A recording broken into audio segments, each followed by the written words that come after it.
özellikle bizim kasabamızda yıllardır yapıla gelen bir adet. Eski Kanılarımız tabii şimdi lastik tekerli oldu ama eskiden normal orijinal tekerleriyle birlikte öküz arabası olarak süslenir. Etrafına battaniye şimdi örtülüyor ama eskiden keçeler, süslü kilimler etrafına örtülürdü. Gelin içeriye alınırdı kız evine ulaştırıldığında kız eşleriyle birlikte. Kız eşleri bu şekilde de giyinirlerdi. Kutlu kadife, bu tarzda allı ve pullu tarzında da giyinirlerdi. Ve içeriye gelin alındıktan sonra kapatılır. Gelin alayı halinde kız evinden erkek evine götürülürdü.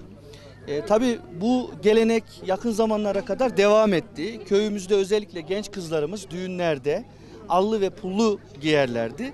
Evlenmiş olanlar da yine allı giyerek düğünlere iştirak ederlerdi. Aslında evli kızları bu şekilde allı giymiş olanlar bilinirdi. Yani yeni evlenmiş oldukları tabii bilinirdi. Yani aslında giyilen kıyafetin rengi, biçimi, tarzı bir sosyal statüyü, sosyal durumu da gösterir. Bu adet günümüze kadar devam etti. Bir dönem kamyonlarla gelinler alındı. Çünkü bölgede kerestecilik çok yaygındı ve hemen hemen her evde eski Steyr'ler, Ford kamyonlar, BMC'ler olurdu. 80-100 kadar kamyon olurdu. Bir dönem kamyonla gelin getirildi. O Alyazmalım, Selvi Boylum'daki kamyon görüntüsü gibi.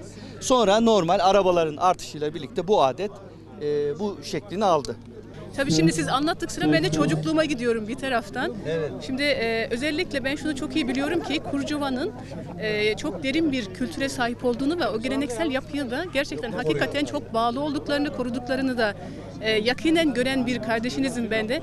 Tabii şimdi kızlarımızın üzerinde bu şeyleri, kıyafetleri, geleneksel kıyafetleri gördüğümde bir de benim hafızamda hemen yaşlı teyzelerin, özellikle bizim çocukluğumuza dayanan o yaşlı teyzelerin, rahmetli anıyorum birçoğunu tabii şu anda rahmetli olmuşlardır.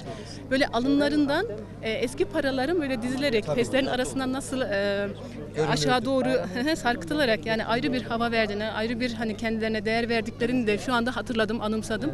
Allah sizlerden razı olsun.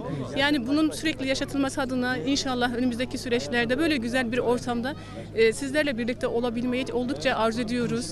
İnşallah sadece bu geleneksel yapının haricinde de kadınlarımız bir araya geldiği zaman da çünkü hani bazen zaman zaman bir araya gelirler. Sohbet maksatlı, eğlenmek maksatlı.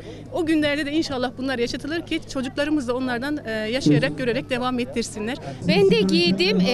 Çocuklar gibi bu kıyafeti giydim. 16-17 yaşlarıma gittim. Şu anda belli bir yaştayım ama beni o yaşlarıma götürdü. Benim çocukluğumdan beri kına gecelerimizde giyilen bir kıyafettir. Tamamen Kurucuova'mızın kültürünü yansıtıyor. Gelin kız ve yanında kızlar bu şekilde giyinir ve o günü çok eğlenceli bir biçimde geçirirler. Bu da bizim kültürümüzü o yıllardan bu yıllara taşıdı. Çocuklarımıza da örnek olarak kaldı. Evet.